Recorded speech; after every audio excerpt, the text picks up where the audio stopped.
evening, everyone, and welcome to another episode of Couples Talk. So, we hope everyone had a good day, hope everyone having a good week.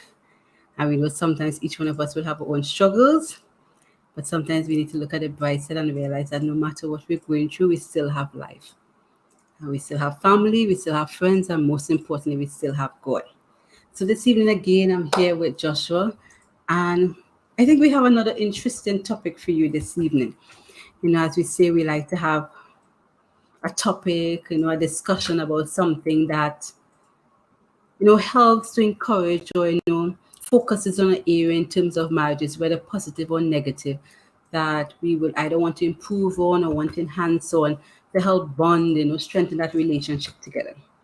So this evening, we're going to talk about how to apologize in a way that will bring you closer together. Now, you might be thinking how to apologize in a way, because many times you're thinking, I just needed to apologize. But, however, one can apologize, but it may not seem sincere because it depends on what you're going through. You might be thinking to yourself, this person really genuine with the apology that they're giving? And that too can create another argument. What we need to also remember and focus on is that if you have hurt this person, you need to apologize. Sometimes you apologize just to even end the argument, unfortunately, but apology has its benefits and it helps us to mold us in our relationship, mold us as individuals, and help us move forward. And it makes us better individuals. What comes to mind, Charlene, is that usually an apology means that somebody has wronged you. I have come up in a manner that I've always tried, or my family, we've tried to avoid arguments because we are told that arguments means that there's a problem and you don't love each other and so forth. It's interesting, over time I've come to realize that you could draw closer from conflict. Conflict helps you to recognize that there's a difference, there's a problem. And if you're able to resolve those conflicts in a way that makes sense, in a way that allows you to understand each other, it actually finds a way of bonding you even more. So is it that you should seek out an argument or conflict? I'm not saying that. But what I want you to understand is that if you simply try to avoid an argument or you simply try to quelch an argument, then you could make the problem worse. So I learned a lot from what I have done wrong. So for me, there is a problem. I might have done something wrong. So one of my solutions would have simply been to be silent.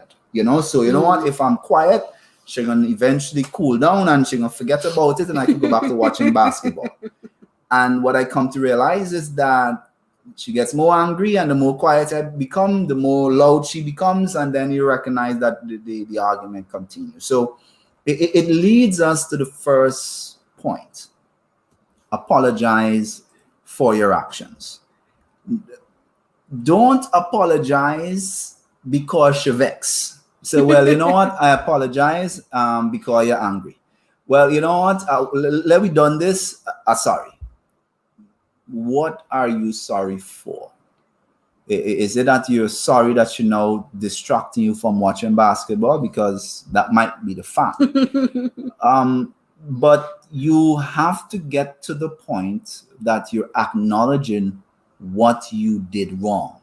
Because if you can't acknowledge what you did wrong, then you don't really have a reason to apologize.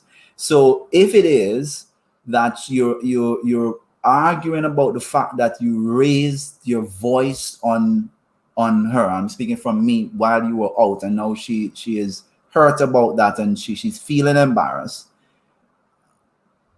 you need to apologize for the specific action and use the words in the action. So it may sound like, Charlene, I am sorry for raising my voice at you. I can only understand how embarrassing that feels, and I'm going to try not to do that again.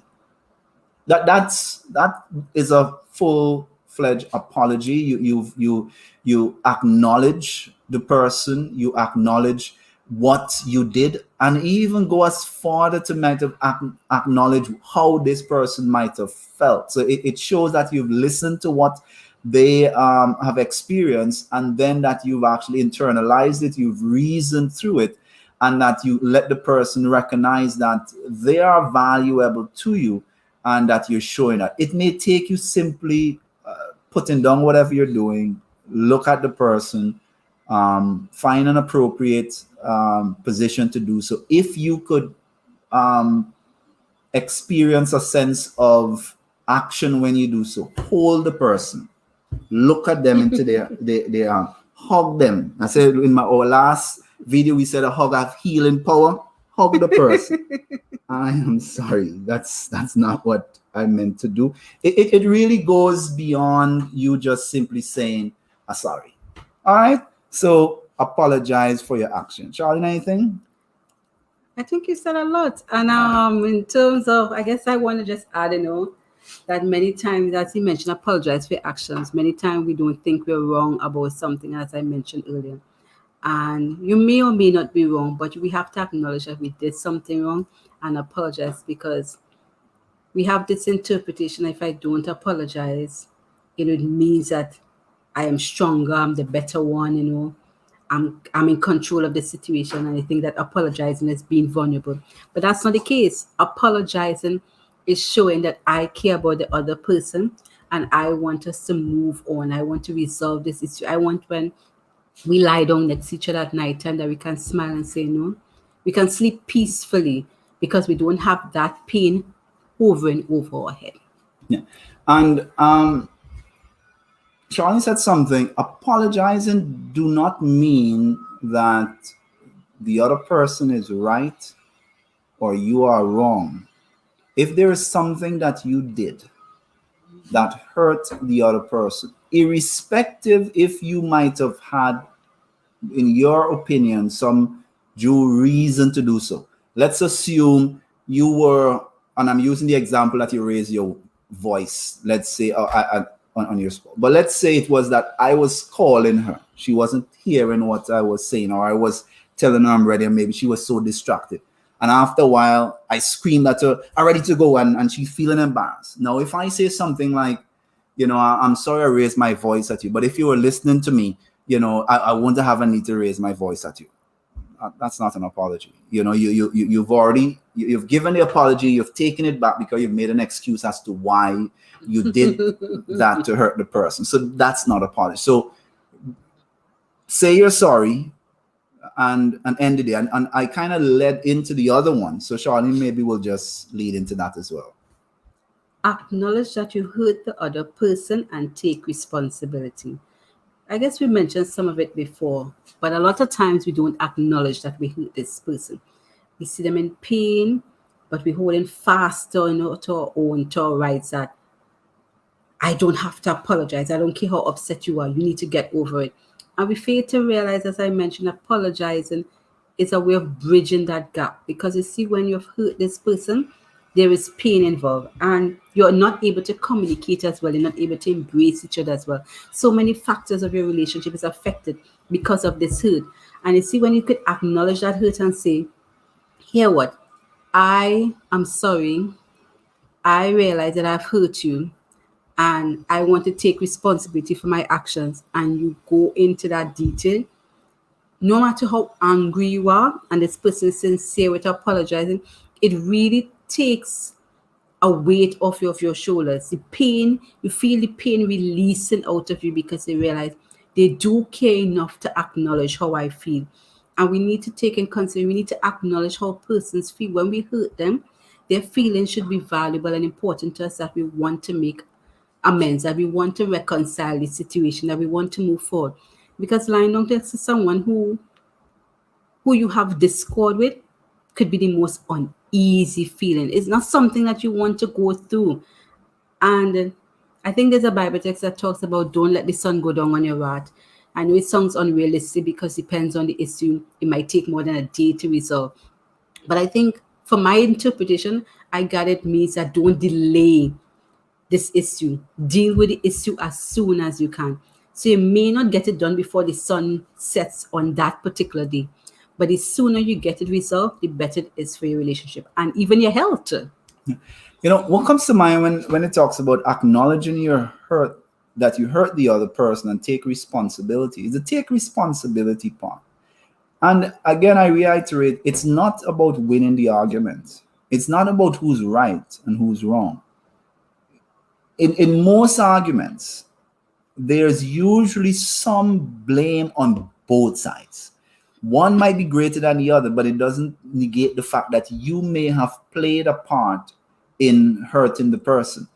Now, you're not apologizing because the other person needs to apologize. So you apologize first, waiting for the other apology.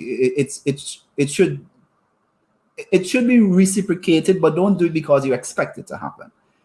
It would be nice if the other person would also acknowledge the part that they play in it.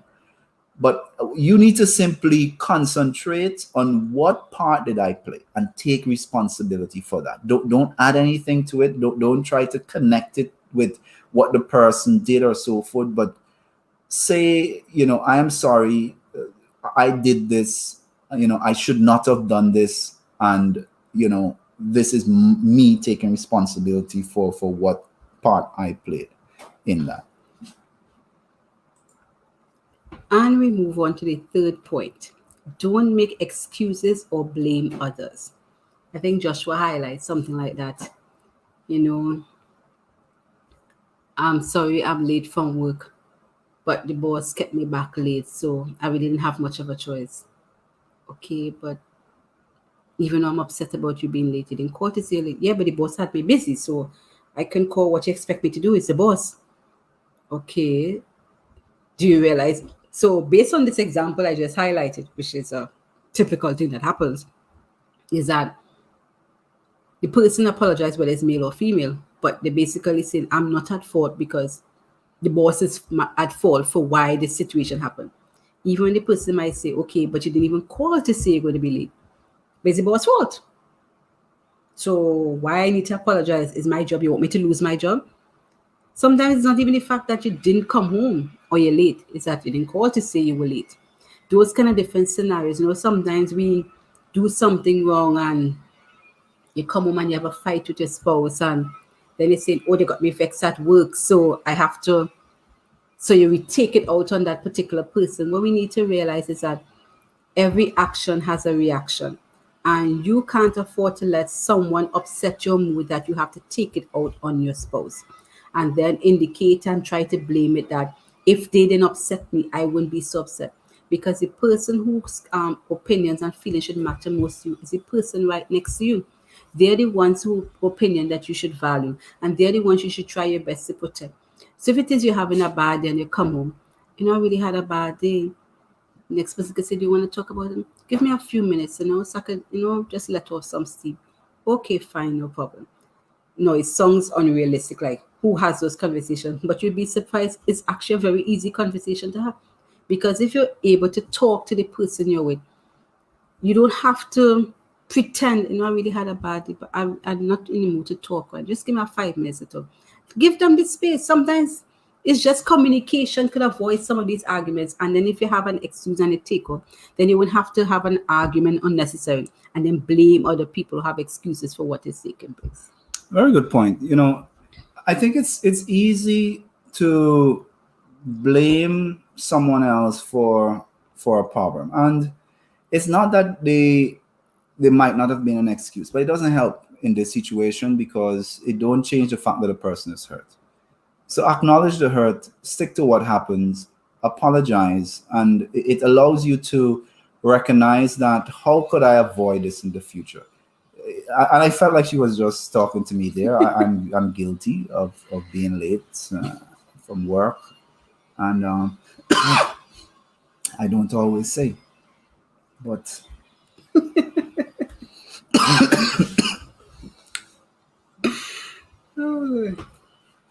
Be specific about what you are sorry for, but don't dwell on it too much. So,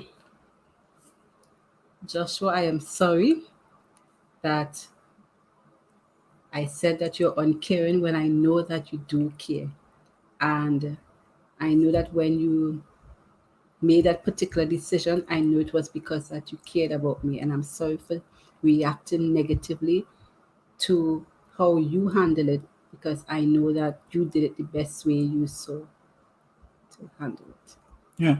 And you know, whew, the dwelling on it could be a way of almost opening the wound all over again. I am sorry that I told you about X. You keep dwelling on the problem. It's almost like if you want to keep reminding the person of what they've done, or what so you don't always want to keep dwelling on the problem. It's obviously something that is hurtful, so you want to be able to move on, but you want to acknowledge it enough to let the person recognize that you do understand how painful this was and how it affected them. So you're not brushing it off. So one of the things I know I'm something guilty of is our tone. So even in our apology, we may not have been specific about that, but you also have to watch your tone, because you could be apologizing and it's worse because you're screaming at a person, you're sounding more angry with using the words in the apology, and your spouse, more than anyone else, would read your tone, your nonverbal language, more than they would read the words that are coming out of your mouth. Your actions mean more than anything else. That's why even in the beginning when I said, look at how you're apologizing, and I'm guilty of this. I'm not always the hugging type or the what. If it calls for that, it could be a lot more effective if you get yourself in the right mindset. And I think Charlene said it, that you might have to ask for a little time just to process your emotions, to calm down and so forth, because being able to look at your spouse, hold them, touch them, and to use a tone representative of the fact that this is someone that you care about and someone that you want to solve the issue. Many times we focus on the person and not the issue at hand. At the end of the day, this is someone that you care about. So whatever the problem is, it's the problem. You want to stick to the problem that is at hand, and don't get personal. Don't use words like "you always do this," "you're always late," or "you always complaining at a late." Where is that going to go? And there's always a statement in that you could win the battle and lose the war. You could win the argument and you've lost the war, and the fact that you've hurt your spouse, your couple that you're with together, your significant other. And what will be the point? That you've won the argument, but you're sleeping in a cold bed or on the couch, or I can tell you that's not comfortable. I would prefer to be comfortable next to each other. So take the time to apologize, say that you're sorry, but don't dwell on it too much. All right. So the last one, make a plan to make amends together. So this one basically is talking about making a plan. Sometimes based on the particular situation that you have to deal with, sometimes you can work something out, plan a particular occasion, plan a time to sit and talk. But whatever you do is that you're going to work on this change together. Many times we take for granted that some apologies may need a little extra work than others, but it works well and best when both persons are willing to work together for this change to take place. Because even if one has to apologize, the next one has to be working with the other person to accept the apology. And if both persons are not on the same page, then we have a problem. when I think of making a plan as well, I think of actually looking to move forward from this, and even making up and planning for that. It might mean this leads you and identify that there is a problem here that maybe we're not talking, enough about this topic. Can we make a plan to really discuss this in a setting that makes real sense? Hey, can we plan for on the weekend? We're going to go and we're going to take a nice picnic together. And we're going to talk not just about this, but how could we really avoid this? It really shows that I don't understand this part about you. Can we go and have a nice setting where we could have some fun, and we could then address this in a setting that makes sense? Maybe we need to get away. It's a nice time to plan a staycation and really move from the argument that you might have had, leading to an apology, but planning to make amends together in a meaningful way. So, and I think that's why we're saying if you look to practice some of these things, the problem is not necessarily the argument that you will get into, because we found that we have been able to draw much closer from conflict and arguments because we've identified that we're human. You're going to make mistakes. We're going to hurt each other over time. It's not the problem a lot of times, but it's how we now deal with it. Recognizing that the problem is not with each other. We are a team in this, but we need to identify the issue that we're trying to deal with, acknowledge that issue, apologize for it, and then look to move on together. I just want to highlight that when he mentioned picnic, sometimes we think we need to have expensive days or expensive plan. Picnic is a very economical plan to have. We have a lot of lovely places in Tobago. For those in Trinidad, there are a lot of lovely spots as well. Those in any other island countries, we know there are a lot of spots. You can cook a pot of pilau. Trust me, everybody could cook. Make some sandwiches, have some salad, get some homemade juice, maybe get some little snacks, food, something. Pack a little bag, take a drive, take a bus ride, go somewhere, sit down and relax with a blanket and have fun, bond with each other. I love parks. I love the sea. Trust me, economical, quiet, fun, and gives you an opportunity to talk it out and bond. All right. So that's it for us today. And as we were saying, we could apologize and it could bring us closer together. So, Charlene, for those people that may not have subscribed or have liked the pages yet, just let them know how they could continue to support the channel. Well, you can watch us on YouTube, Vivid Resolutions, Couples Talk. You can watch us on Facebook, on our Facebook page, Vivid Resolutions as well.